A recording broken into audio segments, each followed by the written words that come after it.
I have honestly no idea how my brothers are even having a proper night's sleep schedule at this point. One task, only a single paper, and I'm up for hours. It's already completely dark outside. I can't imagine how much they must have on their plates, being much closer to inheriting the throne and all. No, brain, not now. This is not the time to be thinking about my rather useless position in this household. Thank you. Huh? Steps? And humming? Somebody cleaning the banquet hall at this hour? Let me take a quick look. Just a little bit of curiosity. Hold on. Is that somebody dancing? Wow. I can barely see her. There's so little I can make out. Only her shadow floating from one spot to the other, twirling and twirling and twirling. Do I know her? I wonder if I do. What could it be that she's doing here? All on her own and humming along to her own melody ever so peacefully.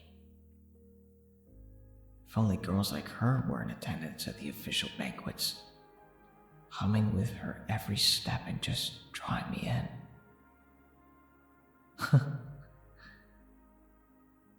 What a stupid thing to think. She might as well be an intruder waiting for her chance to attack.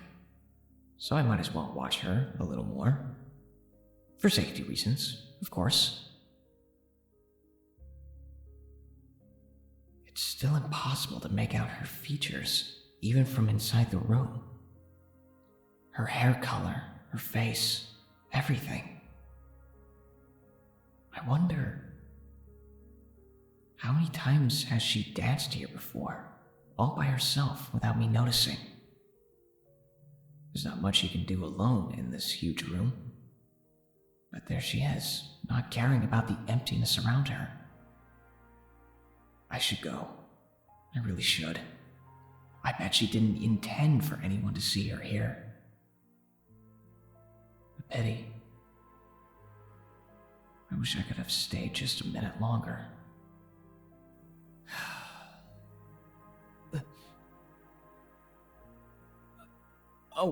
Oh no. Please, apologies for my sudden intrusion. I didn't mean to scare you. I should be damned. It's still too dark for me to see her face, but I can tell that she is frightened, eyeing me like a deer waiting to be attacked. I didn't mean to cause her such distress. I should have just left her alone in her tiny bubble of happiness. Please allow me to step a little closer. You will see that I'm not someone you need to be afraid of.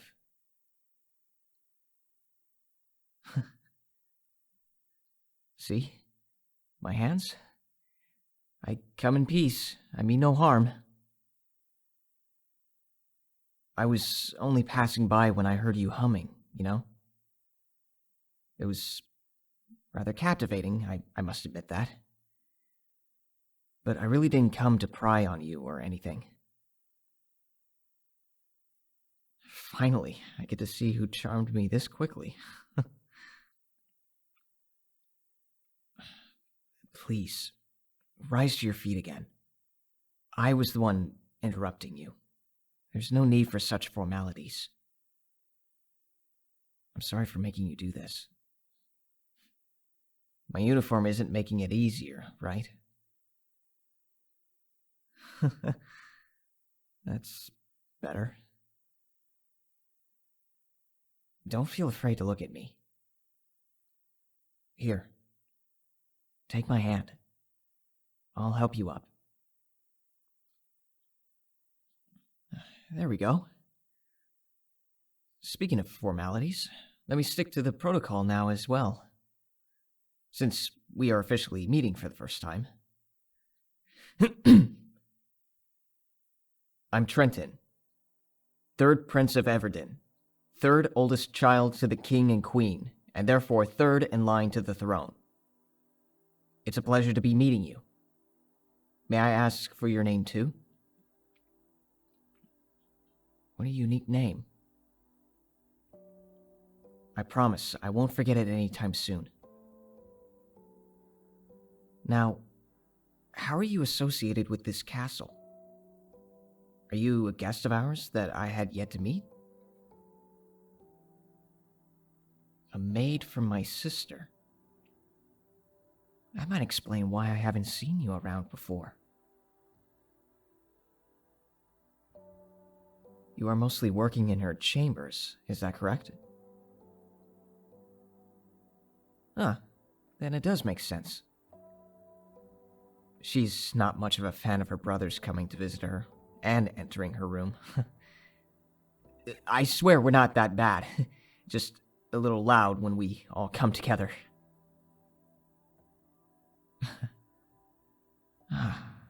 She chuckled. The way she scrunched her nose. To die for. Wait, what? What? She complains about us leaving behind a mess every time we visit? Oh, come on. That's not true. I'm sure you know that, too. But it sounds like you are getting along well. I'm glad to hear that. There's hardly enough time to get to know every single person working here. And that's a real pity. Huh? My sister is treating you well, you say?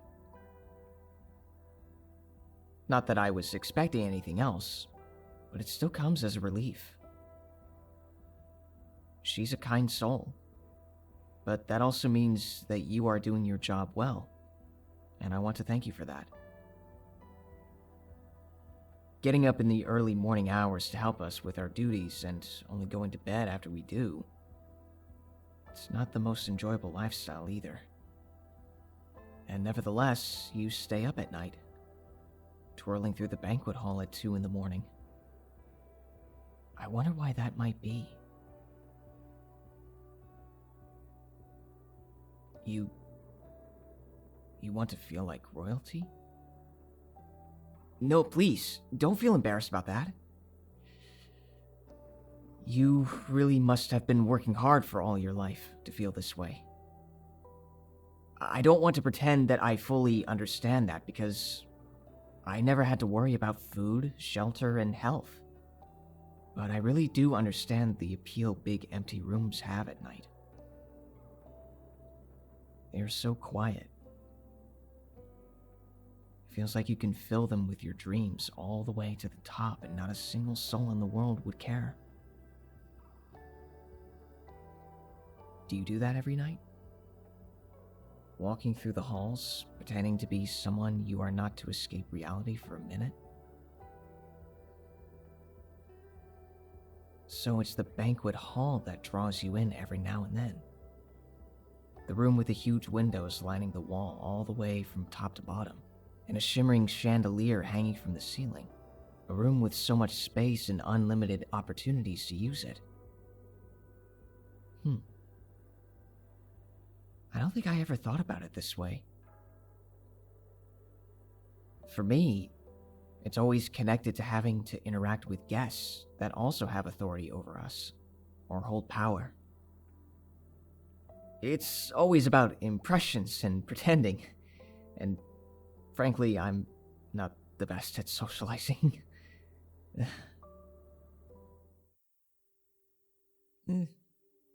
Fair enough. There's a big difference between attending a ball as a prince and dancing here alone at midnight at your Wait. Did you say pajamas?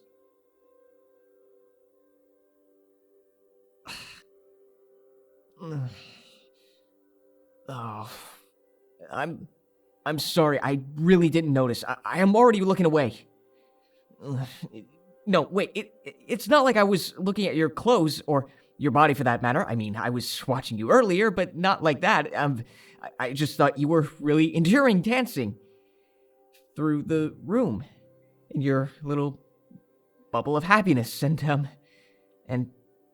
yes, I couldn't stop watching, but that's not what I wanted to say. It's just that I wasn't looking at you that way. If I made you uncomfortable, I'm terribly sorry. I didn't want to. I'm just completely stupid and ruining every chance for a casual conversation with her that I might have had in this life.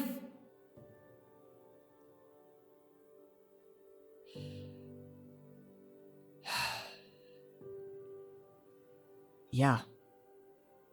I'm just really bad at socializing. You got that right.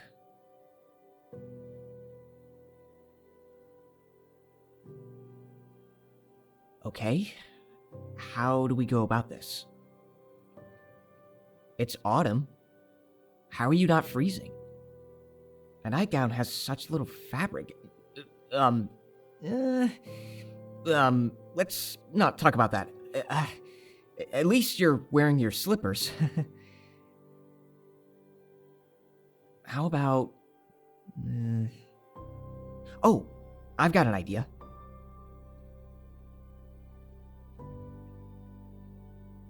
I'm not looking. I promise. Here, take this. Don't worry about returning it. I'll just tell my sister and ask for her help. Like I said, she's actually a kind soul. But you know that, of course. It might be a cape, but if you use it like a blanket and wrap it around yourself, it should keep you warm.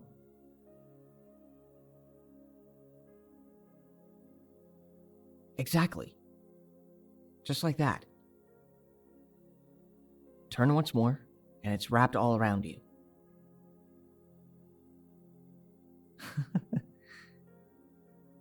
Yep, nearly there. So cute. I mean, good.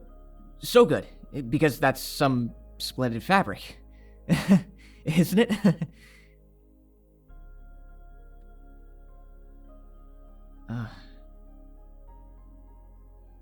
You are very welcome.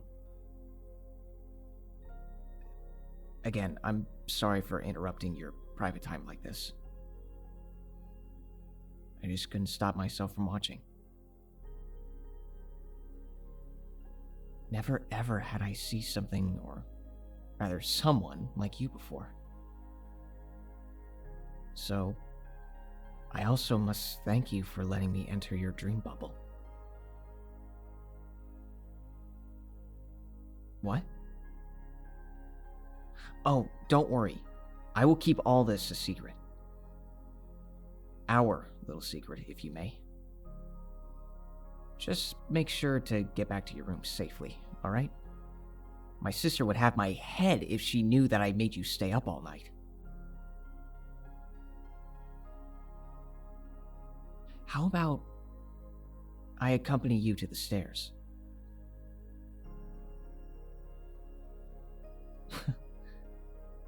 Of course, you are right. I'm sure you would find the way just fine on your own. But please, grant me that 1 minute to walk with you. Will you?